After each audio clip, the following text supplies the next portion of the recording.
যেভাবে লেখা আছে সেভাবেই পড়ছি। আসসালামু আলাইকুম ভাই, আমি রাজ বলছি। ঢাকার আজিমপুরে থাকি। বর্তমানে বীরশ্রেষ্ঠ নূর মোহাম্মদ পাবলিক কলেজে পড়ি। এটা আমার ভৌতিকতা পাঠানো প্রথম কোনো ঘটনা। এর আগে আমি ভৌতিক দুনিয়ার জন্য ঘটনা পাঠিয়েছি। আগে বলে রাখি, এটা কোনো গল্প নয়, এটা একটা ঘটনা। মূল ঘটনায় যাওয়া যাক। 2010 সাল, শীতকাল, রাত তখন প্রায় 2টো। চারপাশের নীরবতা, ছাত্রাবাসের করিডর একেবারেই যেন নিস্তব্ধ। শিক্ষার্থী বাপ্পি বিছানায় বসেছিল। তার মাথাটা কেমন যেন ভারী ভারী লাগছে।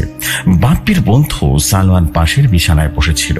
ওর দিকে তাকিয়ে বলল, তোকে কেমন যেন লাগছে, তুই ঠিক আছিস তো? বাপ্পি একটু চুপ করে থেকে বলল, আমি ঠিক আছি। তারই পাশে বসেছিল মিয়াজ, রিজভি এবং সাফিন। তারা নিজেদের মধ্যেই গল্প করছিল, কিন্তু বাপ্পি ঠিকঠাক মতো শুনতে পাচ্ছিল না। সন্ধ্যার পর থেকে একটা অদ্ভুত অনুভূতি হচ্ছিল। তার মনে হচ্ছিল চারপাশে কিছু একটা যেন বদলে গেছে, কিন্তু সে বুঝতে পারছিল না সেটা কি আসলে। বিছানায় শুয়ে চোখ বন্ধ করতেই হঠাৎ মনে হলো কেউ তার পাশে দাঁড়িয়ে আছে। সে ধীরে ধীরে চোখ খুলল, কিন্তু সেখানে কেউ নেই। কলেজের আরেক শিক্ষার্থী জায়েদ চুপচাপ একা বসেছিল। বাপ্পি তার বন্ধু, একসময় খুব কাছের ছিল, কিন্তু সময়ের সাথে সাথে কোথায় যেন একটা ফাঁক তৈরি হয়ে গেছে। এমন কিছু ঘটনা ঘটেছে যা তার ভেতরে ক্ষোভ তৈরি করেছে। যাদের মনে একটা চিন্তা করছিল কি কারণে সে বাপ্পিকে সহ্য করতে পারছিল না। সে ঠিক করলো এবার বাপ্পির জীবনটা নষ্ট করে দেবে। এটা ভেবে জায়েদ ছাত্রাবাস থেকে বের হয়ে গেল। তারপর সে কলেজের ছাত্রাবাস থেকে বেশ কিছুটা দূরে তান্ত্রিকের কাছে গেল। পুরনো ভাঙা বাড়িতে তান্ত্রিক নিধি দাস বসবাস করে এবং সেখানেই বসেছিল। তান্ত্রিকের সামনে ছড়িয়ে রাখা একটা পুরনো দলিল। নিধি দাস তান্ত্রিকের গলায় বিভিন্ন রকম তসবির মতো কিছু একটা দেখতে পেল। তান্ত্রিকের চোখ ধীরে ধীরে ওঠা সে ধোয়ার মতো স্থির হয়ে গেল। জায়েদ যা চায় তা সে তান্ত্রিককে জানায়। এরপর তান্ত্রিক বলে উঠল, তুই জানো তো, একবার শুরু করলে কিন্তু ফেরার পথ থাকবে না। জায়েদ তাকিয়ে রইল, কিছু সময় চুপ করে থাকলো। তারপর বলল, আমি চাই। সে বাপ্পির কিছু না বুঝতে পেরে তার জীবনটা বলতে চায়।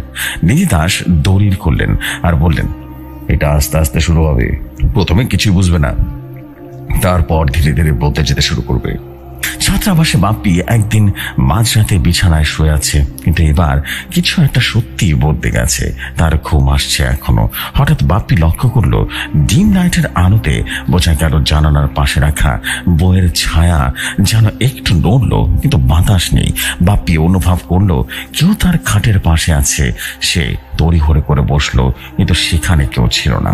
অন্যদিকে শিক্ষার্থী জায়েদের মনে শান্তির ভাবে রীতিমতো বাপ্পি বুঝতে পারে সে আর আগের মতো নেই। কিন্তু এই জাদু যে শুধু বাপ্পির জীবন নয়, জায়েদের জীবনও বদলে দিতে চলেছে। বাপ্পি সকালবেলা উঠে বুঝতে পারলো তার শরীরটা কেমন যেন ঝিমঝিম করছিল। কাল রাতের বেলা সে অস্বাভাবিক অনুভূতি কেন পুরোপুরি যেন কাটেনি। বিছানা থেকে উঠে আয়নার সামনে দাঁড়ালো। একটু সময় তাকিয়ে থাকলো। বাপ্পি নিজেকে নিজে রীতিমতো আয়নার সামনে দাঁড়িয়ে বলল, সব ঠিক আছে তো? আবার নিজে বলল, হ্যাঁ সব ঠিক আছে। কিন্তু কেন যেন মনে হলো তার মুখটা কেমন যেন অন্যরকম। সে চোখের পলক ফেললো। এবার আয়নার ভেতরে চোখের পলক অল্প একটু দেরিতে পড়লো। সে কিছুই বুঝতে পারলো না। শিক্ষার্থীরা কলেজে মাঠে রীতিমতো দাঁড়িয়ে গল্প করছিল। বাপ্পি ধীর পায়ে হাঁটছিল, অন্যদের কথায় মন দিতে পারছিল না। তখনই তার বন্ধু সালমান পাশে এসে বলল, তোর চেহারা কেমন যেন দেখাচ্ছে, ঠিক আছিস তো? বাপ্পি কিছুক্ষণ তাকিয়ে থাকলো। তার বুক রীতিমতো শুকিয়ে গেল। সে বলল, আমি ঠিক আছি। কিন্তু তার মনে একটা ভয় যেন ঢুকে গেছে, কারণ নিজেরও কেমন যেন লাগছে।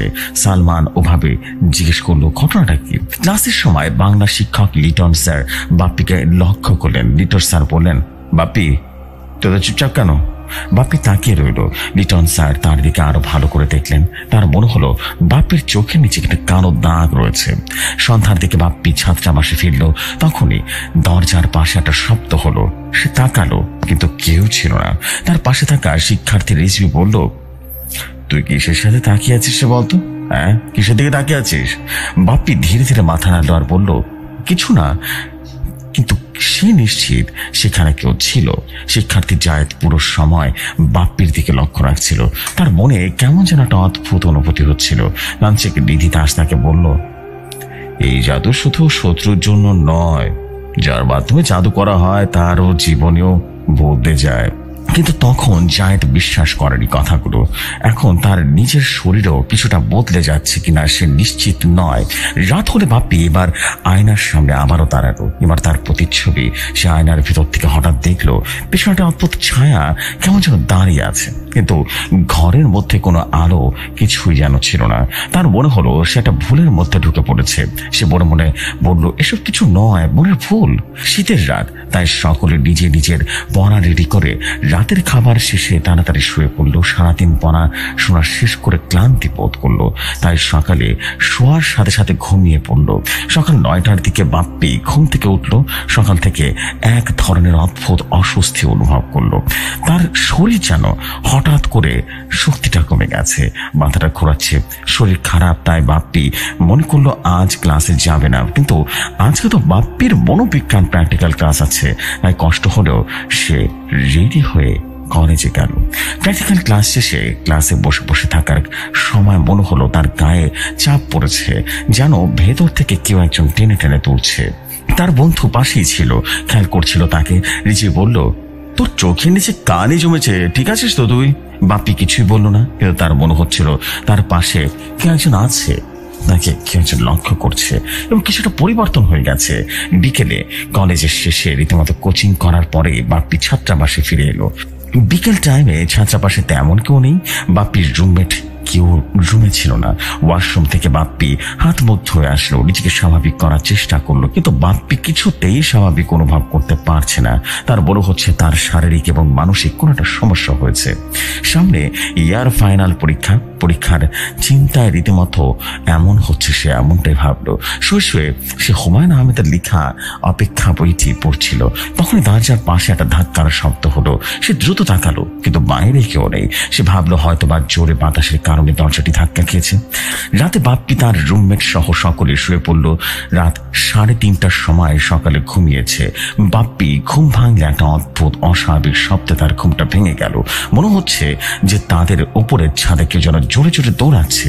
সে শব্দে মনোযোগ না দিয়ে ঘুমানোর চেষ্টা করলো, কিন্তু ঘুমাতে পারলো না। শব্দটা অনেকটা জোরে জোরে হচ্ছিল। তারপর সে বেড থেকে উঠে সালমানকে ডাক দিল। সালমানকে বলল, চল কি দেখে আসি এটা কিসের শব্দ হচ্ছে। সালমান ঘুম ঘুম চোখে বলল, আরে ভাই ঘুমাতো, কাল দেখবো নে, এত রাতে ডাকিস না। তারপর একা একা সে ছাদে চলে গেল। অন্ধকার রাতে স্পষ্ট দেখা যাচ্ছে। সে দেখলো ছাদে কিছুই নেই। তারপরে সে এটাকেও একটা মনের ভুল মনে করে এবং নিচে নামতে থাকলো সিঁড়ি দিয়ে। 2 সিঁড়ি পার করার পরই কেউ যেন তাকে ডাক দিল পেছন থেকে। তার গলা শুকিয়ে গেল। সে মনে মনে বলল, এটা কি আমার মনের ভুল? সে দ্রুত পেছনে তাকালো, কিন্তু কেউই নেই। কিন্তু তার মনে হলো কেউ তার পাশে দাঁড়িয়ে আছে। সে এক মুহূর্ত দেরি না করে তাড়াতাড়ি নিচে চলে আসলো এবং চুপচাপ তার বেডে চোখ বুঝে শুয়ে পড়লো। রাতে আর কিছুই হয়নি। অন্যদিকে জায়েদ নিজের ভেতরে পরিবর্তন লক্ষ্য করলো। তার মনে হচ্ছিল এই জাদুর প্রভাব শুধু বাপ্পির উপর নয়, তার নিজের উপরে পড়েছে। ছাত্রাবাসে রাত কেটে গেল, কিন্তু বাপ্পির মনে শান্তি ফিরে আসেনি। বাপ্পি সকালে উঠে অনুভব করলো তার গায়ে অদ্ভুত এক অনুভূতি, শরীর যেন ঝিমঝিম করছে। কেন যেন মনে হচ্ছিল তার শরীরটা ঠিক আগের মতো নেই। শরীরটা খারাপ হতে থাকা সত্ত্বেও কলেজের সময় হলে সে কলেজে যাওয়ার জন্য বের হলো। কলেজে যাওয়ার পথে হঠাৎ একটা দমকা হাওয়া হলো। সে দাঁড়িয়ে পড়লো।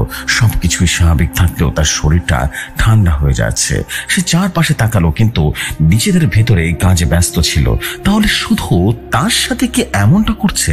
ক্লাসরুমে বসার সময় লিটন স্যার বাপ্পির দিকে তাকালেন। তিনি বললেন, তোর মুখটা কেমন যেন দেখাচ্ছে। বাপ্পি চুপ করে থাকলো। তারপর সে হাত দিয়ে মুখে স্পর্শ করলো। সে অনুভব করলো তার মুখের চামড়া একটু রুক্ষ হয়ে গেছে, কিন্তু কেন সে নিজেও জানে না। লিটন স্যার কিছুটা অবাক হয়ে মনে মনে ভাবলো, ক্লাসের সব থেকে চঞ্চল ছেলেটা কেমন যেন একটু চুপচাপ হয়ে গেছে এবং 2 থেকে 3 দিন ধরে এমনটা হচ্ছে। কলেজ শেষে ছাত্রাবাসে ফিরে এসে দরজা খুলতে বাপ্পি একটা শীতল বাতাস অনুভব করলো, কিন্তু জানালা তো বন্ধ ছিল। সে ধীরে ধীরে বিছানায় বসলো। তখনই একটা ফিসফিস শব্দ শুনলো, কিন্তু আশেপাশে কেউ ছিল না। অন্যদিকে জায়েদ তার শরীরের ভেতরে অদ্ভুত এক পরিবর্তন টের পাচ্ছে। তার মনে হচ্ছে তার শরীরটা মনে হয় ভালো নেই, শীতের কারণে ঠান্ডা পড়েছে হয়তোবা, এমনটা লাগছে। ছাত্রাবাসের অস্বাভাবিক ঘটনাগুলো এখন শুধুমাত্র বাপ্পির মাঝে সীমাবদ্ধ নেই। জায়েদ হঠাৎ মনে পড়ল নিধি দাসের কথা। সে ভাবলো হয়তোবা অভিশাপের ছায়া তার জীবনও ছড়িয়ে পড়তে শুরু করেছে, কিন্তু সে এখনো নিশ্চিত নয় এটা কল্পনা নাকি বাস্তব। সকালে বাপ্পি ঘুম থেকে উঠে দেখলো তার বাম হাতের তুলনায় ডান হাতটা একটু ভারী লাগছে। ডান হাতে মোটামুটি ব্যথা অনুভব করছিল। শোয়ার থেকে উঠে রুম থেকে বের হলো। তার মনে হলো ছাত্রাবাসে যেন হালকা ধোয়া ভাসছিল। সে অবাক হলো এবং তাড়াতাড়ি মোয়াজকে রীতিমতো ডাক দিল। বাপ্পি মোয়াজকে বলল, দেখ তো এগুলো কিসের ধোয়া? মোয়াজ বলল, কই ধোয়া? আমি তো কিছুই দেখতে পাচ্ছি না। কিছুই তো নেই। এই কথা শুনে বাপ্পি একদম যেন স্তব্ধ হয়ে গেল। তার হাত মুখে ধুলো, তারপর নিজেই অবাক হয়ে পড়ল, কই কোথাও তো ধোয়া নেই। কলেজের সময় বাপ্পি কলেজে চলে যায়, কিন্তু ক্লাসে বাপ্পি চুপচাপ ছিল। তার কলেজে পৌরনীতির ম্যাডাম তাকে বলেছিল, তুমি কি অসুস্থ? হ্যাঁ। বাপ্পি উত্তর দিল, জি মিস, শরীরটা একটু খারাপ লাগছে আর কি।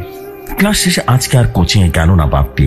বিকেলে ছাত্রাবাসে ঢোকার সময় হঠাৎ দরজার পাশ দিয়ে একটা ধাক্কার শব্দ শোনা গেল, কিন্তু আশেপাশে কেউ ছিল না। তার বুক কেঁপে উঠল। তারপর ভয়ে আর রুমে না ঢুকে নিচে চা খেতে চলে গেল। সন্ধ্যার সময় পড়ায়ও মন বসছিল না বাপ্পির। রাতে ঘুমানোর সময় হলে সে ঘুমাতেও পারছিল না। তার মনে হচ্ছিল তার বিছানায় কে যেন বসে আছে, কিন্তু সে কে? সে ধীরে ধীরে উঠে বসলো। তখনই তার একদম তার ঘাড়ের কাছে একটা নিঃশ্বাসের শব্দ শোনা গেল। সে তড়িঘড়ি করে তাকিয়ে দেখলো কেউ নেই। অন্যদিকে জায়েদ ঘুম থেকে উঠল গভীর রাতে। তার মনে হলো শরীরটা হালকা হয়ে গেছে, কিন্তু কেন? জায়েদ লক্ষ্য করলো তার হাতের আঙ্গুলগুলো অস্বাভাবিক ঠান্ডা। পরে পানি খেয়ে সে ঘুমিয়ে পড়লো। সকালে ঘুম থেকে উঠে বাপ্পি জানতে পারলো জায়েদের শরীর নাকি ঠান্ডা লেগেছে এবং সে নাকি ধোঁয়া ধোঁয়া বলে চিৎকার করছে।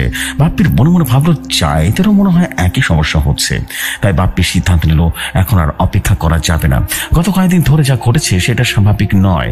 সে অনুভব করলো তার শরীরে কিছুটা আটকে গেছে, যা তাকে চলাচল করতে বাধা দিচ্ছে।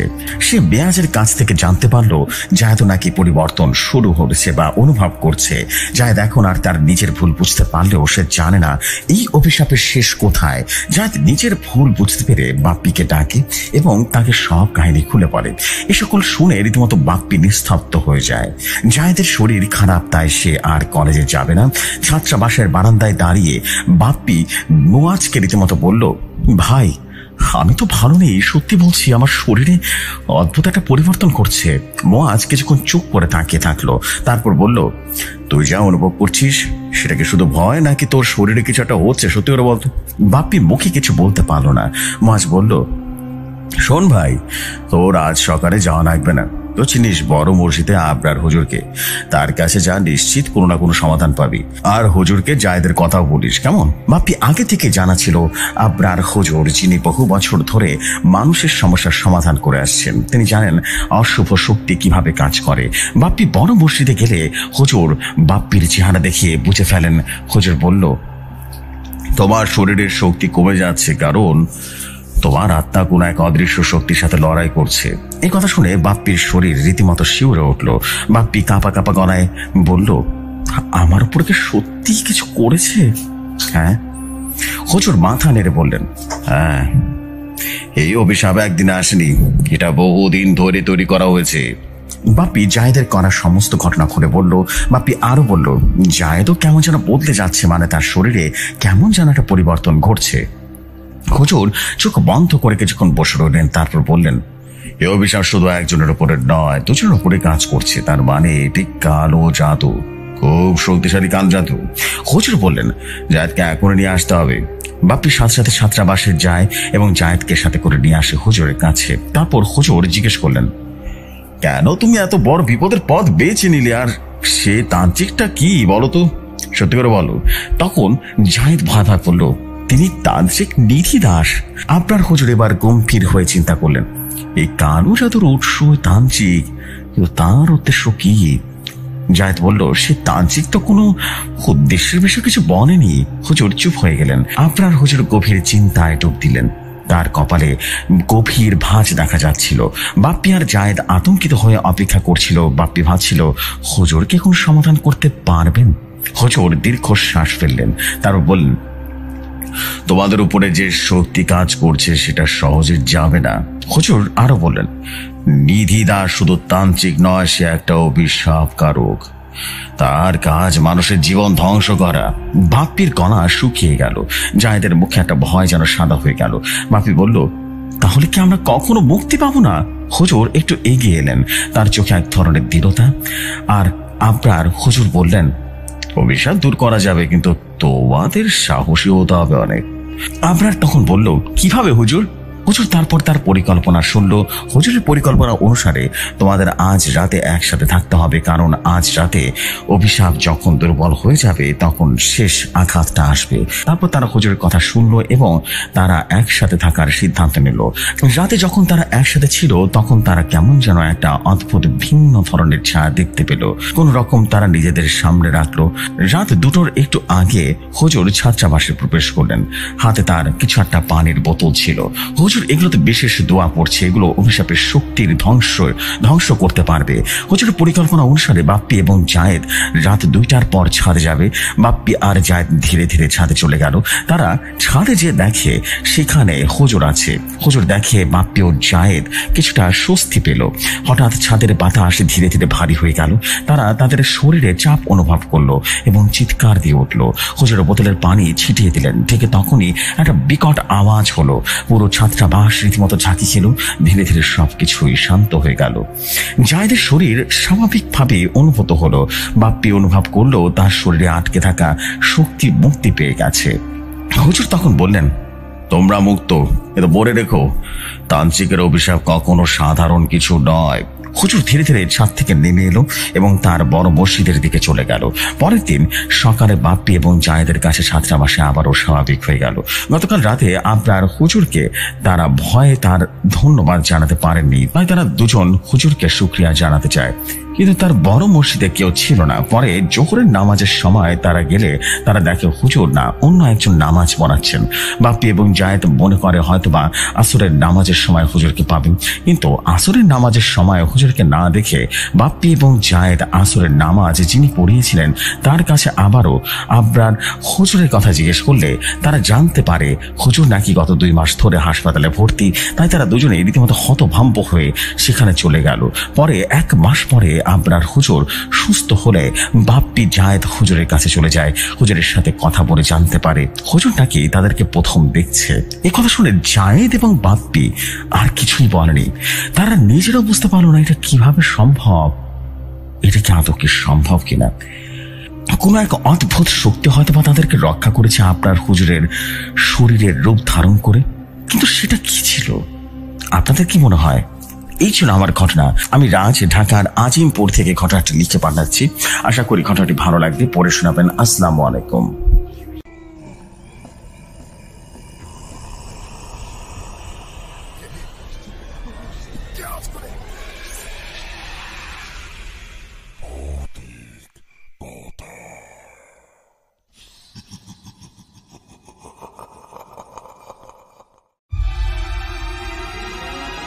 ওয়ালাইকুম আসসালাম রাজ ভাই, থ্যাংক ইউ ভেরি মাচ।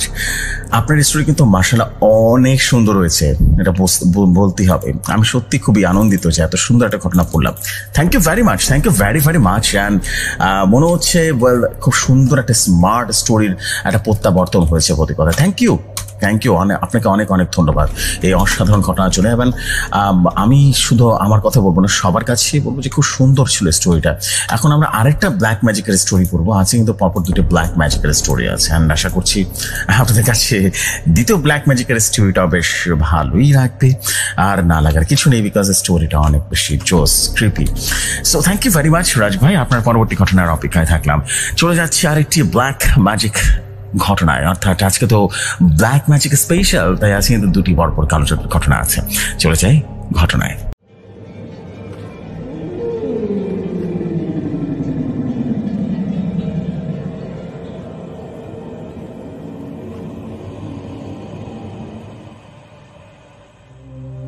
যেভাবে ঘটনাটি পাইছি ঠিক সেভাবেই পড়ে শোনাচ্ছি। আসসালামু আলাইকুম জফরি ভাই, আশা করি ভালো আছেন, ভালোর দলেই আছেন। আমার নাম তানভীর হাসান। বছর 4 আগের একটি ঘটনা আজ শেয়ার করছি, যা আমার জীবনের সবচাইতে ভয়ঙ্কর স্মৃতি হয়ে থেকে গেছে। অনেকেই কালো জাদুর ঘটনা শুনেছে, কেউ বিশ্বাস করে বা কেউ করে না, কিন্তু আমি আমার চোখে যেটা দেখেছি সেটা মনে করলে আজ রাতেও ঘুম আসে না আমার। ঘটনাটি ঘটেছিল 2019 সালের শেষের দিকে, যখন আমি আমার গ্রামের বাড়ি শানিপুরের কয়েক দিনের জন্য বেড়াতে গিয়েছিলাম। শানিপুর দূরবর্তী গ্রাম, চারদিকে মাঠ, বাঁশঝাড়, পুকুর আর পুরনো কিছু রহস্যই ঘেরার স্থাপনা। তখনই প্রথম শুনি আমাদের পাশের বাড়ির এক লোক কবির মোল্লা হঠাৎ উধাও হয়ে গেছে। কেউ বলে সে পাগল হয়ে গেছে, আবার কেউ বললো তাকে কারো জাদুতে জড়িয়েছিল। আমি তখন এসব ব্যাপারে তেমন একটা পাত্তা দিইনি, কিন্তু এরপর এক রাতে সব ঘটনা যেন বদলে যায়। ঘটনাটা শুরু হয় 28 ডিসেম্বর রাতে। আমি তখন গ্রামের বাড়ি দোতলার ঘরে ছিলাম। শীতকাল, বাইরে ঠান্ডা। হঠাৎ জানালার ফাঁক দিয়ে একটা গন্ধ পাই, পচা রক্তের মতো গন্ধ, কাঁচা গোস্তের মতো। মনে হচ্ছিল কেউ যেন ভেজা ছাল পোড়াচ্ছে। আমি জানালা দিয়ে বাইরে তাকিয়ে দেখি দূরে বাঁশ বাগানের মাথায় কেউ যেন দাঁড়িয়ে আছে। আগুনের আলোয় তার ছায়া কাঁপছিল, যেন অদ্ভুত কেন অনিয়মিত আকৃতি। আমার শরীর তখন ঠান্ডা স্রোত বয়ে যায়। পরদিন সকালে আমি গ্রামের বয়স্ক চাচা রহিম চাচার কাছে জানতে চাইলাম, চাচা, কবির মোল্লা কি সত্যি কালো জাদু করতো? চাচা কিছুক্ষণ চুপ করে থাকলেন, তারপর নিচু গলায় বললেন, শোন তানভীর, যা শুনেছিস সবটাই সত্যি না, আর যা সত্যি তা সবাই বলতে চায় না। কিন্তু কবিরের ঘরের নিচে একটা পুরনো সেপটিক ট্যাঙ্কের মতো জায়গা আছে, কেউ জানে না সেটা কি। লোকজন বলে সে রাতে সেখানে কিছু দাফন করতো, কোনো সাদা কাপড়ে মোড়া কিছু। দাফন মানে মানুষ? মানুষ নয়, কিন্তু মানুষ না বললেও ভুল হবে না। এই কথার পর আর কিছুই জানতে ইচ্ছে করেনি। সেই রাতে ঘটনাটি ঘটে। আমাদের বাড়ির কাজের লোক আবুল হঠাৎ করে উল্টাপাল্টা কথা বলা শুরু করে দেয়। সে বলে, ওরা এসে গেছে, সাদা চোখে কিছুই দেখা যায় না, ওরা নিচে আছে। সে বারবার একটা ছেলেরই নাম বলছিল, রিফাত। রিফাত ছিল এই গ্রামেরই ছেলে। বছর 2 আগে হঠাৎ নিখোঁজ হয়ে যায়। কেউ বলতো নদীতে ডুবে মরেছে, কেউ বলতো কবির মোল্লা বাড়ির পেছনে কুয়োতে পড়েছে। কিন্তু আবুলের মুখে রিফাতের নাম শুনে সবাই যেন থমকে যায়। সে বলে, আমি সব দেখেছি, ওকে কেটে কেটে দিয়েছিল রাত 2টোর সময় মাটির নিচে। আমার হাত পা ঠান্ডা হয়ে আসে। আমরা কয়েকজন মিলে সেই রাতে কবির মোল্লার বাড়িতে যাই। বাড়িটা তখন পরিত্যক্ত ছিল, জানালা দরজা সব কিছু বন্ধ ছিল, কিন্তু একটা জানালার কাঁচ ভাঙা ছিল। ভেতরে ঢুকেই ঘ্রাণ পাই সেই একটা পচা রক্ত ধোয়ার মতো গন্ধ।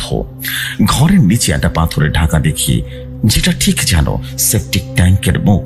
কেউ একজন একটা লোহার রড দিয়ে সেটা ঠেলে খুলে দিয়েছে। ভেতরে কি ছিল জানেন জফরি ভাই? একটা ছোট্ট কাঠের বাক্স, তার ভেতরে সাদা কাপড়ে মোড়ানো কিছু জিনিস। লক্ষ্য করলাম একটা শিশুর পুতুল, এক জোড়া নখ আর একটা রক্তাক্ত তাবিজ। আমরা যা দেখছিলাম তা কাউকে বলা সম্ভব ছিল না, কিন্তু সবচেয়ে ভয়ঙ্কর ব্যাপার ঘটেছিল পরদিন রাতের বেলা। আবুল হঠাৎ করে উধাও হয়ে যায়। সারা রাত খুঁজেও তার কোনো হদিস পাওয়া যায় না। সকালে গ্রামের পুরনো আম গাছের নিচে তার দেহ পাওয়া যায়, চোখ খোলা, ঠোঁট কালো আর গলায় বাঁধা সেই রক্তাক্ত তাবিজ। এই ঘটনার পর পুরো গ্রামে রীতিমতো আতঙ্ক ছড়িয়ে পড়ে।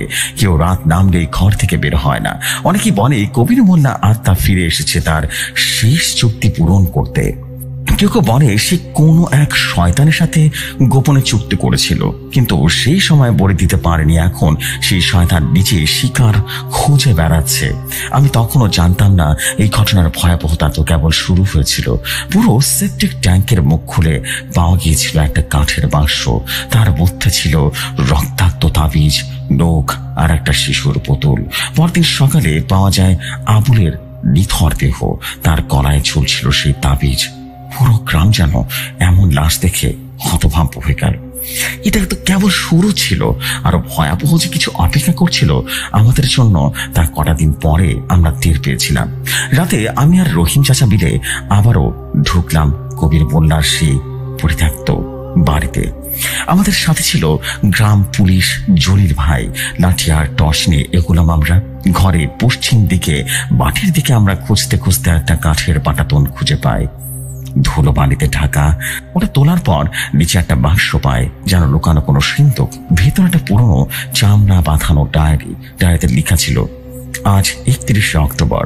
আজ চিঠিও বলে শেষ করলাম।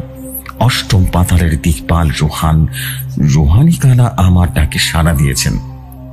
এখনো 4টা বড়ি বাকি আছে, পূর্ণিমার আগেই শেষ করতে হবে, না হলে সে আমাকে শেষ করে দেবে। আমাদের কণ্ঠ যেন শুকিয়ে গেল। রোহানি কালা নামটা প্রথম শুনলাম, পরে রহিম চাচা বললেন, এটা কোনো সাধারণ জিন নয়, এটা একটা শয়তান আত্মা, যাকে আহ্বান করে তান্ত্রিকের জীবনের বিনিময় ক্ষমতা চায়। ডায়েরি পড়ার 3 দিন পর থেকে গ্রামের মধ্যে এক প্রকার অদ্ভুত ঘটনা ঘটতে শুরু করলো। প্রথম দিন বাজারে মোদি আলম চাচা হঠাৎ নিজের ঘাড় কাটতে যায়, সবাই ধরে ফেলে। পরদিন সকালে সে নাকি নিজের রক্ত ছড়াতে মারা যায়। দ্বিতীয় দিন এক শিশুকে পাওয়া যায় স্কুলের পেছনে বাঁশ বন গলায় দড়ি দিয়ে ঝুলন্ত অবস্থায়। শিশুর মুখ খোলা ছিল আর সেখানে লেখা ছিল, আমি মুক্তি চাই। তৃতীয় দিন ভয়াবহ আরেক ঘটনা ঘটল। এক গর্ভবতী নারী হঠাৎ করে চিৎকার করে বললেন, ওরা আমার পেট থেকে বাচ্চা নিয়ে গেছে। ওরা কালো পোশাক পরা ছিল, ছায়ার মতো ছিল, ওদের চোখ লাল ছিল, মুখ ছিল না। আমরা সবাই ভয় পেয়ে গেলাম। এরপর চতুর্থ দিন আরেক ভয়ঙ্কর ঘটনা ঘটলো। ঝড়ের রাতে একজন কবরস্থান কর্মী দৌড়ে এসে বলতে থাকে, ওরা উঠে এসেছে, কবির বললাম ফিরে এসেছে, খবরের মাটি কাঁপছে, আপনারা সবাই আসুন। আমরা রীতিমতো গেলাম, কিন্তু সেখানে কি কাউকে খুঁজে পেলাম না। ভাবলাম তিনি বোধহয় ভুলভাল দেখছেন। পঞ্চম দিন সুরমা নামের এক যুবতী হঠাৎ করে নিজের প্রাণ নিজে নিয়ে ফেলল। তার পাশে পাওয়া যায় সে তাবিজের মতোই আরেকটা রক্ত মাখা তাবিজ। সেই রাতে আমরা নিজেই কবির মোল্লাকে দেখি। না, সে বেঁচে নেই, তবু আমি তাকে দেখি। রাত 3টায় আমার ঘুমটা ভেঙে গেল। বাইরের জানালায় দেখি একজন দাঁড়িয়ে আছে, সাদা পোশাক, মাথা নিচু। তার পাশে বাতাস উঠছে, পচা রক্তের গন্ধ। বিভৎস অবস্থা। আমার গা শুকিয়ে গেল, থর থর করে কাঁপতে শুরু করলাম। আমি ভয় পেয়ে রীতিমতো চিৎকার করে উঠি। মা দৌড়ে আসেন, কিন্তু জানালায় তখন কেউ ছিল না। কিন্তু জানালার পাশে পাওয়া যায় পায়ের ছাপ, জুতা পরা নয়, খালি পা, আর মাটিতে লেখা, তুই আমাকে থামাতে পারবি না। আমার শরীর থেমে যায়। রহিম চাচা এক রাতে আমাকে আলাদা করে ডেকে নিয়ে বললেন, তানভীর, তোর কথা বলার আছে। কবির মোল্লা একা ছিল না, আমরা কয়েকজন ছিলাম যারা ওই সাধারণ সাহায্য করতাম। আমরাও ক্ষমতা চেয়েছিলাম। আপনারা মানে কি বলছেন? আমি যেন হতভম্ব হয়ে গেলাম। তিনি বললেন, আমি, জলিল এবং আরো 2 জন। তো আমি সবসময় পিছিয়ে যাই, বাকিদের আমি খুশি পাইনি কখনো। কিন্তু আমি জানি ও আমাদের সবের উপরে অভিশাপ দিয়েছে। বলির তালিকায় আমরা আছি। আমি যেন বিশ্বাস করতে পারছিলাম না। আমি সিদ্ধান্ত নিই, ডায়েরির শেষ পাতায় লেখা আছে, 7ম বলির জন্য কালীঘাটের মাটিতে রক্ত ঢালতে হবে। আমি সেখানে যাচ্ছি। পরদিন দুপুরে রহিম চাচাকে নিয়ে চলে যায় সেই কালীঘাটে। পাথরের নিচে চাপা পড়ে থাকা সেই বাক্সটা খুঁড়ে তুলি। তার পিছনে কি ছিল জানেন? 4টা শিশুর দাঁত, মানুষের চুল, আর ছোট্ট কাটা আঙ্গুল, আর পাথরের ফলক। তাতে লেখা, রুহানি কালা মুক্ত। এখন সে নিজের পরই বেছে নেবে। রাতে যখন ডায়েরির সব পাতা উল্টে যাচ্ছিলাম, একটা পাতার পিছনে দেখি আমার নিজের নাম, তানভীর হাসান। এটা আমি কি দেখলাম? আমার হোশ যেন উড়ে যায়। আমি এই বলির তালিকায় কিভাবে আছি? কেন, কিভাবে? কেউ কি আমাকে আগেই বেছে রেখেছিল? তখনই আমার চোখে পড়ে যায় ডায়েরির পাশের পাতায় লেখা, সে নিজেই বুঝবে সেই রাতে যখন তার ছায়া আর প্রতিবিম্ব দুটোই আলাদা দিকে হাঁটবে। ঘটনাটা এখানে শেষ হলেই পারত, কিন্তু ঘটনাটা এখানে শেষ হয়নি। গ্রামের বাতাস ভারী হয়ে উঠেছে। প্রতিদিন নতুন করে কারো মৃত্যু ঘটছে, কেউ নিখোঁজ হচ্ছে। আমার শরীরে জ্বর উঠে যায়। স্বপ্নে দেখি আগুনে পড়ে যাচ্ছে মানুষ, শিশুরা কাঁদছে। অজানা ছায়া যেন আমার নাম ধরে ডাকছে, আর আমার মুখ বারবার নিজের মুখে চলে আসছে কিছু অজানা মন্ত্র যা আমি কখনো শিখিনি। আমি তানভীর হাসান বুঝতে পারি আমি নিজেই কবির মোল্লার ডায়েরির পরবর্তী বলি হতে চলেছি নিঃশব্দে। তবে আমি জানি না কে আমাকে বলির তালিকায় এনেছে আর কেনই বা এনেছে। আমার স্বপ্নে আগুনে পড়ে যাওয়া মুখ, অদ্ভুত মন্ত্রের শব্দ, আর এখন চারপাশে মানুষ দূরে সরে যাচ্ছে, কেউ কেউ ভয় পাচ্ছে, কেউ কেউ চুপ করে থাকছে। পরদিন সকালে ঘুম থেকে উঠে দেখি আমার শরীর ভারী লাগছে, গলা শুকনো, হাত পা ঠান্ডা। মনে হচ্ছিল আমি যেন স্বাভাবিক কোনো মানুষ নই। আমি আয়নার দিকে তাকিয়ে ভয় পেয়ে যাই। আমার চোখ লাল, গায়ের নিচে কালো দাগ, ঠোঁটের কোণে যেন শুকনো রক্ত জমে আছে। মা এসে জিজ্ঞেস করলেন, তুই ঠিক আছিস তানভীর? আমি শুধু মাথা নেড়ে বললাম, হ্যাঁ মা, একটু ঘুম কম হয়েছে আর কি। কিন্তু আসলে আমি জানতাম কিছু একটা গভীরভাবে আমার ভেতরে ঢুকে গেছে। আমি ডায়েরির পেছনের পাতায় আবারও পড়তে শুরু করলাম। একটা পাতায় লেখা আছে, শেষ বলির আগে যাকে বেছে নেবে সে নিজেই নিজেকে শেষ করে দেবে। তখনই বুঝলাম আমার ভয়টা সত্যি হতে চলেছে। কেউ বা কিছু ধীরে ধীরে মানসিকভাবে নিয়ন্ত্রণ করছে। আর তখনই মনে পড়ে গেল জলিল ভাই, গ্রাম পুলিশ, সেই ব্যক্তি যিনি প্রথম আমাদের কবিরের ডায়েরির উদ্ধার করে সাহায্য করেছিলেন। আমি তাকে খুঁজে বের করি। তার বাড়ির পেছনে পরিত্যক্ত গোয়াল ঘরে ঢুকতে দেখি দেয়ালের গায়ে আঁকা অদ্ভুত চিহ্ন, পুরনো হাড়, কাপড় মোড়া কিছু, সবকিছুই যেন দেখে বোঝা গেল জলিল ভাই এখন একজন কালো জাদুতে একেবারে পণ্ডিত তান্ত্রিকের অনুগত।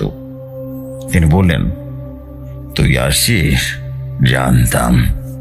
তিনি আরো বললেন, কবির বাড়ায় গেছে ঠিকই, কিন্তু যে তাকে সত্যি দিয়েছিল সে এখন তোকে বেছে নিয়েছে। তুই শেষ বলি, বুঝতে পেরেছিস? আমি তখন বললাম, আমি নিজে বলি হতে দেব না নিজেকে। আমি জানি তোরাও জড়িত ছিলিস সেই কালো জাদুর চক্রে। তিনি হাসলেন আর বললেন, তুই পারবি না পালাতে। রোহানি কালা তোকে নিজেই ডাকছে। আজ পূর্ণিমার রাত পেরোলি আসবে। রাত 12টা। জানালার বাইরে চাঁদ যেন ফ্যাকাশে রক্তের মতো লাল হয়ে আছে। ঘরের বাতাস ঠান্ডা, গন্ধ ছড়াচ্ছে জ্বলন্ত চুল্লির ছায়ার মতো করে। আমি দেখি আমার ছায়া জানালায়, কিন্তু আমার শরীর নড়ে না, সেটা নিজে নিজে হারছে। আমি জানি এটাই ডায়েরিতে বলা সেই মুহূর্ত যখন তার ছায়া আর প্রতিবিম্ব আলাদা দিকে হাঁটবে। ঠিক তখন ঘরের দরজাটা খুলে গেল নিজে নিজেই। আমি বেরিয়ে যাই মাঠের দিকে। বাঁশ বাগানের পাশে আগুন জ্বলছে। চারপাশে 4টি কালো পোশাক পরা লোক দাঁড়িয়ে আছে। একজন হাত উঁচু করে বলছে মন্ত্র, অদ্ভুত এক মন্ত্র।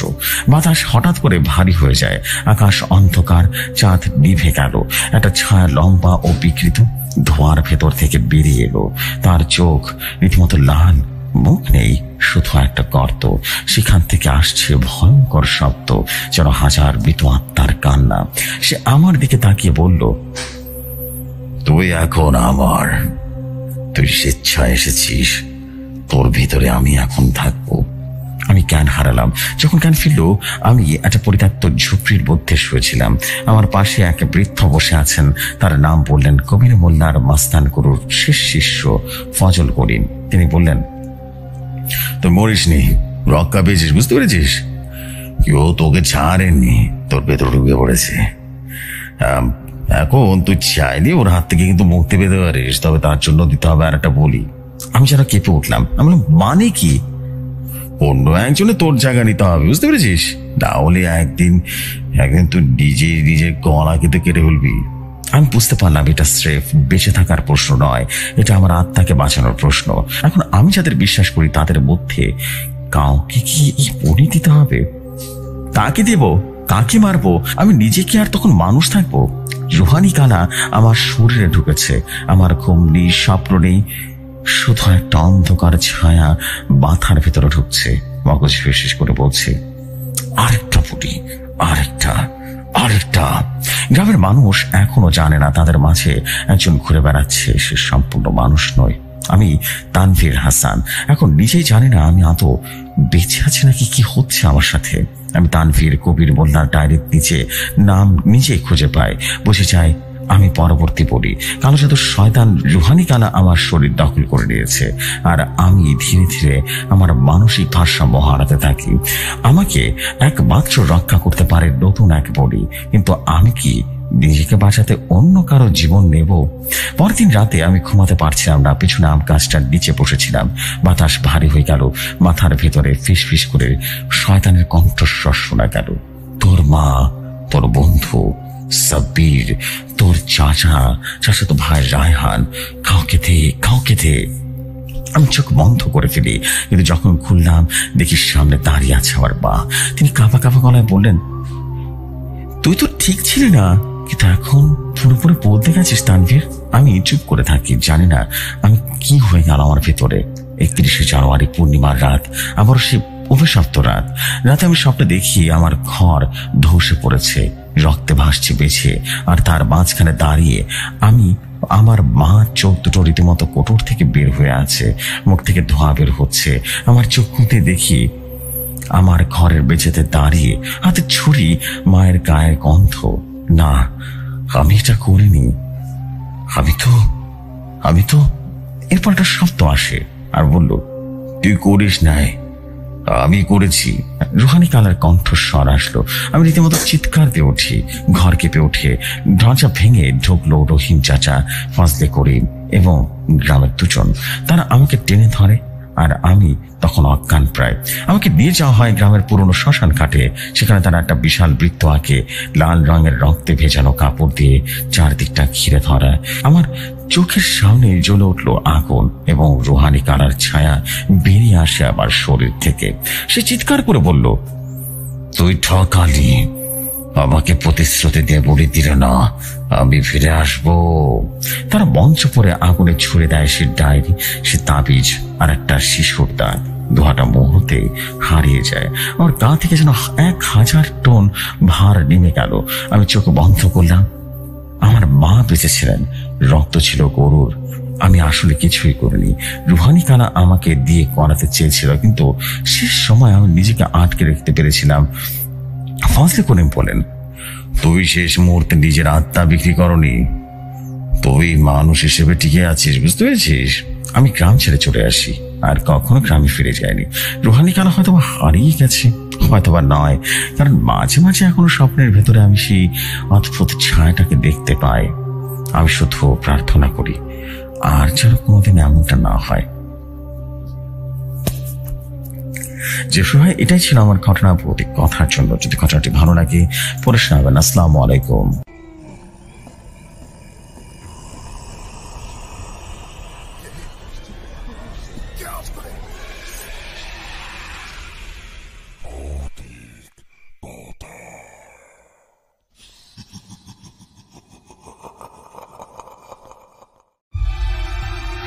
ওয়ালাইকুম আসসালাম। Thank you very much for this story. And আমরা কিন্তু আবারও শুনে ফেলাম একটা ব্ল্যাক ম্যাজিকের অদ্ভুত ঘটনা। খুবই ডিফারেন্ট একটা স্টোরি ছিল। থ্যাংক ইউ ভেরি মাচ আপনার স্টোরির জন্য। অ্যান্ড আমরা কিন্তু আমাদের কথা অনুযায়ী পরপর 2টি ব্ল্যাক ম্যাজিকের স্টোরি শুনে ফেললাম। আমরা এখন চলে যাবো একটা ডিফারেন্ট স্টোরিতে। আমরা সিয়াম ইসলাম ভাইয়ের একটা স্টোরিতে চলে যাবো। আশা করছি আপনাদের অনেক ভালো লাগবে। চলে যাই আমরা পরবর্তী ঘটনায়।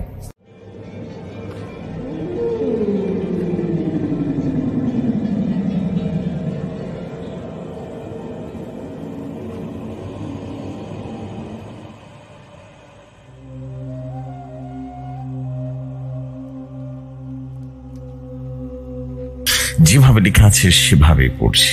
আসসালামু আলাইকুম জসিম ভাই, আমার নাম সোহেল মাহমুদ। এটা আমার প্রথম ঘটনা ভৌতিক কথার জন্য। ঘটনাটি ভালো লাগলে পড়ে শোনাবেন। আমার নাম সোহেল মাহমুদ। তখন সদ্য চাকরিতে ঢুকেছি। বছর 2 আগে সরকারি প্রজেক্টের কাজের জন্য আমাকে বরাদ্দ করা হয় উত্তরাঞ্চলের ছোট্ট একটি শহর, যেটার নাম বটতলার ছদ্মনাম। এবং শহরটা ছিল খুব একটা উন্নত নয়, তবে ছোট্ট হলেও মানুষের আন্তরিকতা খুব বেশি ছিল। পুরনো একটা বাসভবন বরাদ্দ করা হয় আমাকে থাকার জন্য। ছাদের উপরে কেউ থাকে না। এই বাড়িটার সবচেয়ে অদ্ভুত ছিল আমার ঘরের বাঁ পাশে জানালাটা পুরোপুরি খোলা থাকে, যদিও বাইরে বাইরে ঘন জঙ্গল, ঝোপঝাড়ে ভরা। প্রথম দিকে ব্যাপারটা স্বাভাবিক মনে হচ্ছিল। জানাটা বেশ পুরনো, কাঠের পাল্লা কষে পড়েছে, টিনতে অস্থায়ীভাবে আটকে রেখেছে কেউ, তবে খুলে গেলে আর ঠিকভাবে বন্ধ হয় না। আমি রাতে ঘুমানোর আগে একটা পর্দা টানিয়ে দিলাম, কিন্তু সমস্যাটা শুরু হলো এক রাতে। ঘটনা ছিল আমাদের বটতলার থাকার সেই ৪র্থ সপ্তাহে পূর্ণিমার রাত। প্রচন্ড গরমে ঘুম আসছিল না। জানালার পর্দাটা সরে গিয়েছিল তখন প্রায় রাত 2:15। ঘুমের ঘোরে চোখ খুলে দেখি একটা ছায়া জানালার পাশে দাঁড়িয়ে আছে। পুরো শরীরটা অন্ধকারে আচ্ছন্ন, কিন্তু স্পষ্ট বোঝা যায় মানুষের মতো মাথা নিচু করে দাঁড়িয়ে আমাকে তাকিয়ে আছে। আমি প্রথমে ভাবলাম হয়তো চোর হবে। উঠে গেলাম আলো জ্বালাতে, কিন্তু আলো জ্বালানোর মুহূর্তে ঝাঁটি যেন আকাশে মিলিয়ে গেল। ঘর থেকে বের হয়ে বাইরে গিয়ে দেখি চারদিকে নিস্তব্ধ। পায়ে হেঁটে কেউ গেলে অন্তত শুকনো পাতার শব্দ হতো, কিন্তু সেই ছায়া নিঃশব্দে চলে গেল। অফিসের কাজের মাঝে বারবার মাথা ঘুরছিল আগের রাতের ঘটনা। স্থানীয় পিয়ন লতিফ ভাইকে জিজ্ঞেস করলাম, এদিকে জঙ্গলটা কোনোভাবে বিপজ্জনক বা গুজবের কিছু আছে নাকি? তিনি একটু চিন্তা না করে বললেন, জানালা দিয়ে বাইরে বেরোয় না স্যার, ওদিক দিয়ে একটা পাগল থাকতো, ওখানেই মরে গেছিল। লোকজন কয় এখনো মাঝে মাঝে ওর ছায়া দেখা যায়, ওইরা জানালা খুলে দেয়। আমি রীতিমতো হেসে উড়িয়ে দিলাম কথাটা, কিন্তু আমি একটা বিশ্বাস করতাম না। তবে সেই দিন রাতের ছায়াটা ব্যাখ্যা করতে পারছিলাম না কিছুতেই। একটা অদ্ভুত জিনিস খেয়াল করলাম, প্রতিদিন রাত 2টা থেকে 3টার মধ্যে জানালা থেকে কিছু তাকিয়ে থাকলে ছায়াটা ফিরে ফিরে আসে। ঠিক যেন কেউ দাঁড়িয়ে জানালার গা ঘেঁষে আমার ভেতরে তাকিয়ে আছে, অথচ বাইরের আলোয় ছায়া পড়ছে না। সেই ছায়া যেন জানালার ভেতর থেকে বাইরে নয়, বরং বাইরের দিকে থেকে ঘরের ভিতরে ঢুকতে চায়। কোনো রাতে শব্দ হয় না, শুধু ছায়া নিঃশব্দে। রাত 3টার সময় হঠাৎ জানালার কাছে একটা শব্দ আসে, ঘর ঘর শব্দ। একটা লোক যেন নখ দিয়ে জানালার টিন ঠরছে আর খসছে।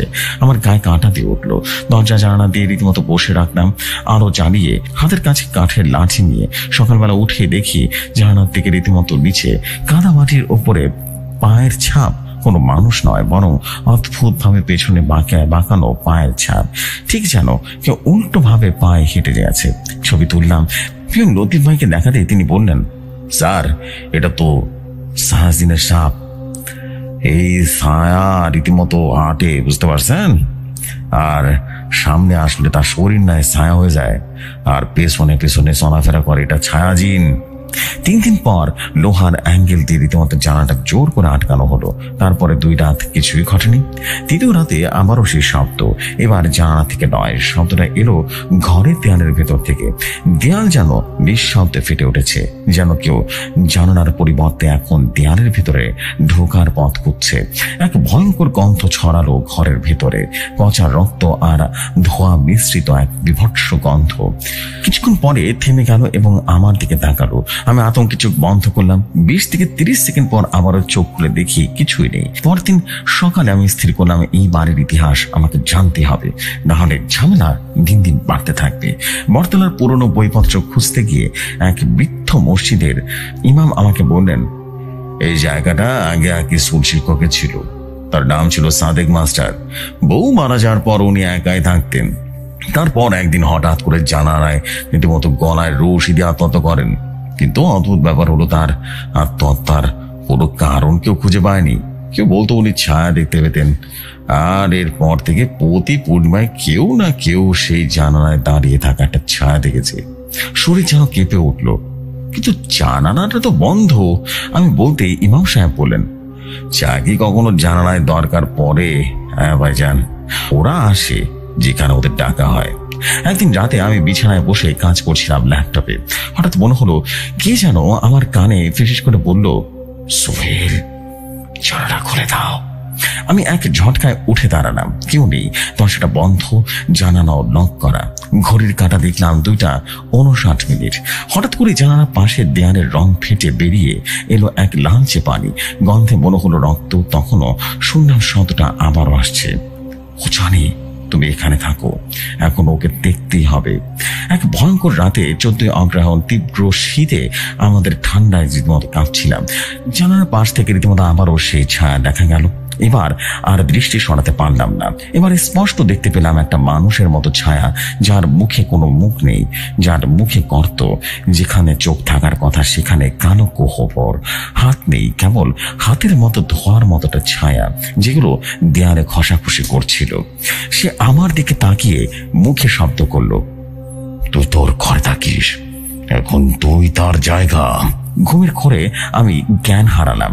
সকালে ঘুম থেকে উঠে দেখি আমার ঘরের দেয়ালে খোদাই করে লেখা, তুই পালিয়ে যা, না হলে ওরা আসছে।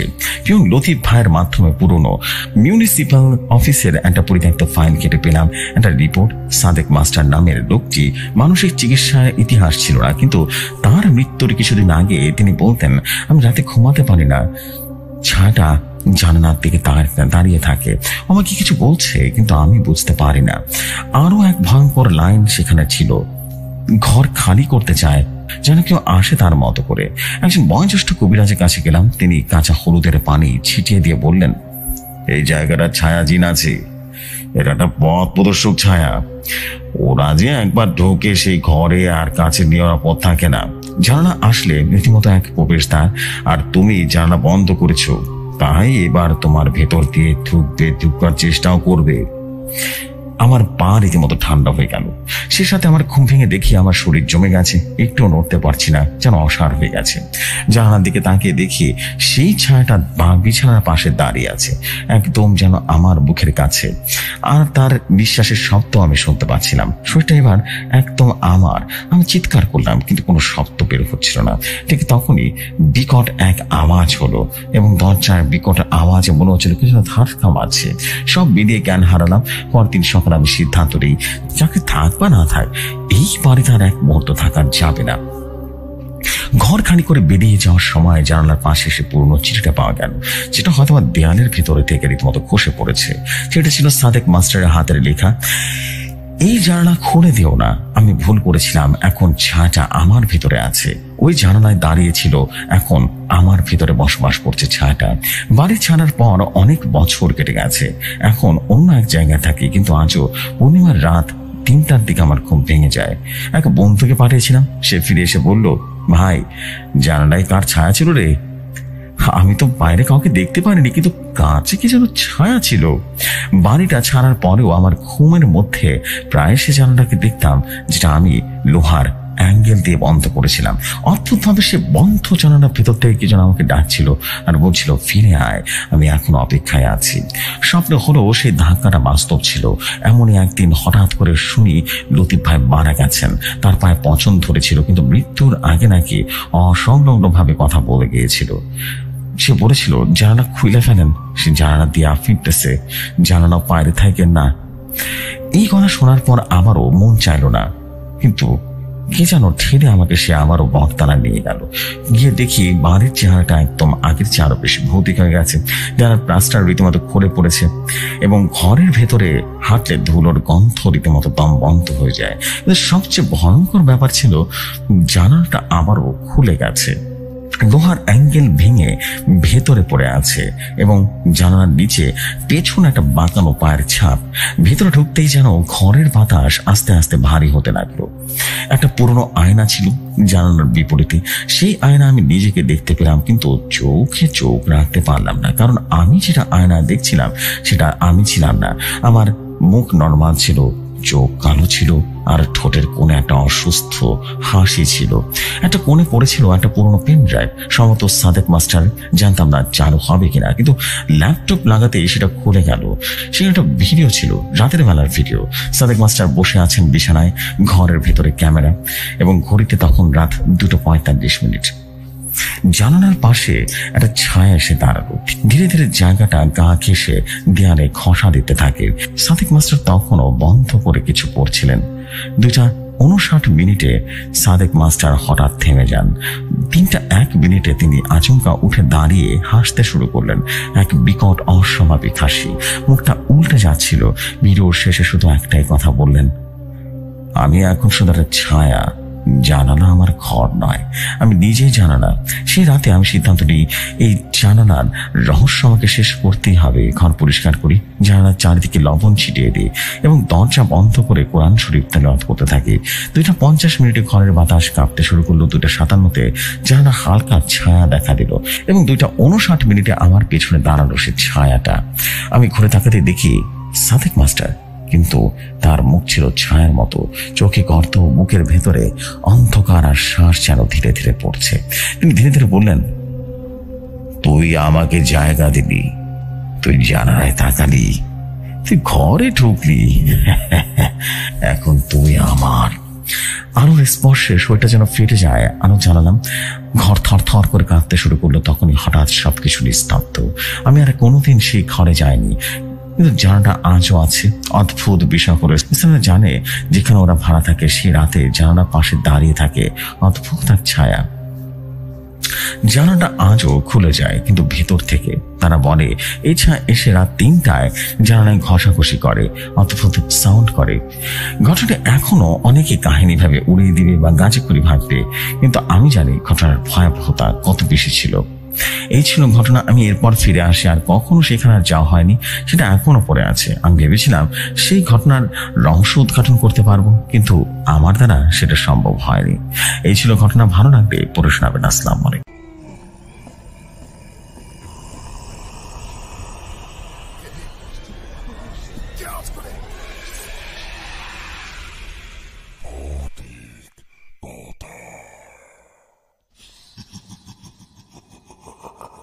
ওয়ালাইকুম আসসালাম। Thank you very much for a story. স্টোরিটা অদ্ভুত ছিল, সত্যি বলতে অদ্ভুত ছিল। অদ্ভুত ঘটনা সবসময় ভালোই লাগে। অ্যান্ড আপনাকে অসংখ্য ধন্যবাদ এই স্টোরির জন্য। আমরা এখন যেটা করবো সেটা হচ্ছে ছোট দুটি স্টোরি আছে। একটা হচ্ছে আবরার ফারহাজ ভাইয়ের ঘটনা, আর একটা হচ্ছে যাই হোক, আরেকটা না বলি, একটু পরেই বলছি, কারণ যখন স্টোরি শুরু হবে তখন বললে সবচেয়ে ভালো হবে। এনিওয়েজ, আমরা এখন যেটা করবো সেটা হচ্ছে দেরি করবো না, আমরা সরাসরি আমাদের নেক্সট স্টোরিতে চলে যাবো। দুটি ছোট ছোট স্টোরি আছে, আশা করি আপনাদের ভালো লাগবে, খারাপ লাগবে না। চলে যাই ঘটনায়।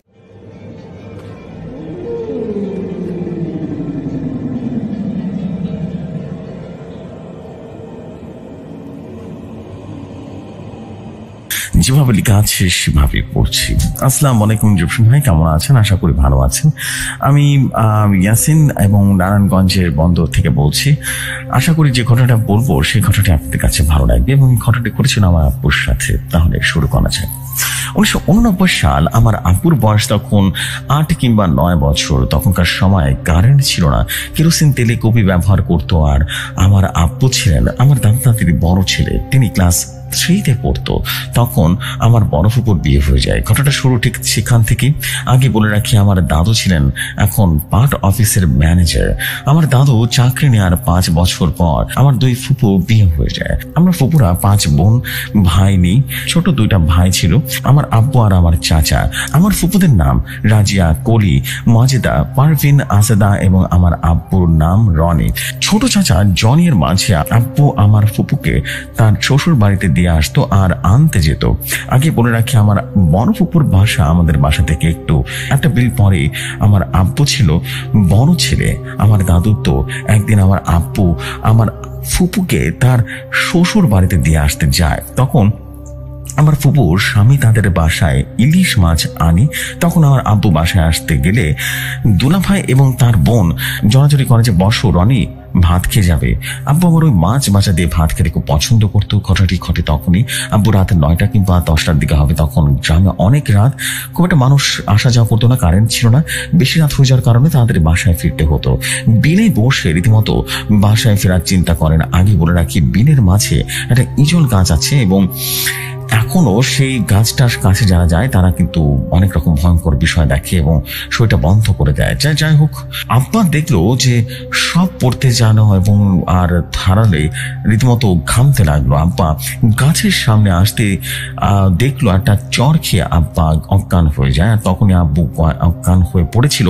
তখন ছিল না কারেন্ট, মোবাইলও ছিল না। তাই আমার ফুপু যে আমার ভাই বাসায় ছিল না জিজ্ঞেস করার কারণ ছিল না, এবং আমার আব্বুরও আব্বু প্রচন্ড পরিমাণে ভয় পেয়ে গেল এবং দৌড়ে বাড়িতে আসলো এবং বাড়িতে এসে অজ্ঞান হয়ে পড়লো এবং ফেরার পরে তাকে দেখা গেল যে সে বিভৎস রকম ভাবে একেবারে একটা জিন দ্বারা আছর করেছিল এবং অবশেষে একজন আব্বুকে খুঁজে পায় এবং সেখান থেকে আব্বাকে নিয়ে আসে। আব্বার 7 দিন প্রচন্ড জ্বর ছিল, মুখে কিছুই খেতে পারেনি। আসলে সেই হিজল গাছে যে জিনটা ছিল সেটা আব্বাকে ভর করেছিল।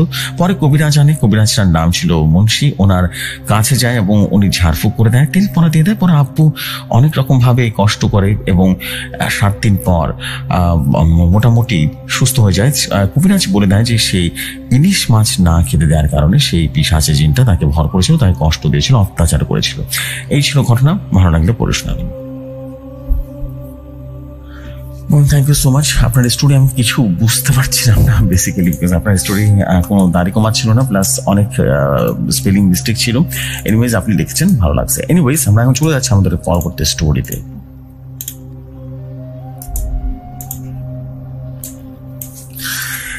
তিনি লিখেছেন, আসসালামু আলাইকুম ভাই, ভালো আছেন আশা করি। আমার নাম মোহাম্মদ আশিক। আমি আপনার ঘটনা সবসময় শুনি, বলতে পারেন শুরু থেকে আপনাদের সাথে আছি। আমি একজন মালয়েশিয়ান প্রবাসী, বাসা মুন্সিগঞ্জের কোনো এক গ্রামে। কিছু সমস্যার কারণে গ্রামের নাম বলতে পারছি না, যদি দীঘায় কোনো ভুল ত্রুটি হয়ে থাকে তাহলে ক্ষমা সুন্দর দৃষ্টিতে দেখবেন। আমি ভয়েস দিয়ে লিখি, তাই কোনো কথা না বাড়িয়ে সরাসরি ঘটনায় যাওয়া যায়। ঘটনার নাম সেই জানালাটা। আমি আশিক। যে ঘটনাটি বিশ্বাস করবে কিনা জানি না, কিন্তু আমি বলছি একদম যেমনটা ঘটেছিল তেমনই।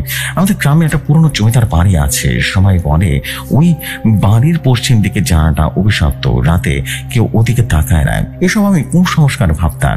এক রাতে প্রায় 12টার সময় বন্ধুরা চ্যালেঞ্জ দিল। আমি সাহস করে সেখানে একাই গেলাম। ভেতরে ঢুকে কিছুই বুঝতে পারিনি, সবকিছুই নর্মাল ছিল। কিন্তু ঠিক জানালার সামনে দাঁড়াতেই দেখলাম জানালাটা নিজে নিজে খিচখিচ শব্দ করে খুলে যাচ্ছে। একটা ঠান্ডা হাওয়া এসে আমার মুখে লাগলো এবং মনে হলো ফিস ফিস করে বলছে, তুমি এসেছো এতদিন পরে। আমার শরীর জমে গেল, দৌড়ে পালাতে পারছিলাম না, কিন্তু পা যেন আটকে গেল। তারপর আমি আর কিছুই মনে করতে পারিনি। পরের দিন সকালে বাড়ির উঠোনে আমি অচেতন অবস্থায় পড়েছিলাম। বাড়ির লোকজন আর পাড়ার লোকেরা রীতিমতো আমাকে ধরে নিয়ে যায়। আমি তখন ভালোভাবে চোখ খুলতে পারছিলাম না। আমার মা আমাকে নিয়ে গেলেন গ্রামের হুজুরের কাছে। হুজুর তখন আমাকে কিছু বনাতে পানি দিলেন এবং তাবিজ পরা দিলেন এবং বলে দিলেন যে এই বাড়ির দিকটায় নাকি একটা পুরনো আত্মা বাসা বেঁধে আছে। তিনি আমাকে কিছু দোয়া পড়ে দিলেন আর বলে দিলেন এই পানির পড়াটা খেতে। পানি খাওয়ার পর ধীরে ধীরে সুস্থ হয়ে যায়, কিন্তু আজও সেই রাতের কথা ভুলতে পারি না, আর কখনো সেই বাড়িতেও যায়নি। যে সময় এটাই ছিল ঘটনা। যদি ভালো লাগে ছোট্ট এই ঘটনাটি শেয়ার করে দিতে পারেন ভৌতিক কথায়। Well, thank you very much for your story. And আজকে কিন্তু এপিসোডটা আমরা শেষ করে ফেলছি। আজকের এপিসোডটা অনেক লম্বা নয়, 1 ঘন্টার episode. And this is the fact. Thank you very much. And আশা করছি আপনাদের সবার কাছে স্টোরি অনেক বেশি ভালো লেগেছে। ভালো লাগলে ডেফিনেটলি আপনারা কমেন্ট করে জানাবেন। আপনাদের কমেন্টের আশায় কিন্তু আছি। So this is the fact. Thank you very much. আমি আর দেরি করবো না, আমি এখন চলে যাচ্ছি আজকের মতো। এখন একটু পরে কিন্তু নিশ্চয়ই জানেন যে একটু অলরেডি কিন্তু এখন চলছে আমাদের ভৌতিক কথা ক্লাসিক এপিসোড, অর্থাৎ ক্লাসিক স্টাইলের এপিসোড, যেখানে সেরা সেরা ঘটনাই শেয়ার করা হয়। নিশ্চয়ই জানেন classic episode it's all about class maintain করে যেসব ঘটনা শেয়ার করা হচ্ছে, long story plus classic story, মানে ক্লাসিক টাইপের স্টোরি, রিয়েলিস্টিক অ্যান্ড খুব পাওয়ারফুল স্টোরি, সেগুলোর প্রাধান্য পাবে। যেমন জিনের ঘটনা আছে, জায়ান জিনের ঘটনা আমরা ক্লাসিকে শেয়ার করব। আমরা হামিদ জিনের ঘটনা আমরা ক্লাসিকে শেয়ার করব। এরপর মুনকার জিনের ঘটনা আমরা হয়তো বা সামনে ক্লাসিক ক্লাসিকে শেয়ার করব। সো ক্লাসিক মানে আমরা যেটা বলতে চাইছি, সে পুরনো সেই ফিলিংসটা থাকবে, পুরনো স্টাইলের আমরা ঘটনা শেয়ার করব। কোনো আলাদাভাবে কোনো স্টোরি আলাদাভাবে প্রাধান্য দেওয়া, আমরা শুধু বেস্ট স্টোরিগুলোকে আমরা মানে আলাদাভাবে করে নিয়ে সেখানে শেয়ার করব এবং সেভাবেই আগের মতো করে ভৌতিকতা চলবে, ভৌতিকতা ক্লাসিক। আর এখনকার যে নতুন আপডেট সেটা তো আছে, যে আমরা যেটা শুনলাম, আশা করছি আপনাদের নতুন পুরনো মিলিয়ে খুব ভালো একটা সময় যাবে। দেরি করবো না, এখানে আজকে আমাদের বিদায় নিচ্ছি। আসসালামু আলাইকুম, শুভরাত্রি সবাইকে।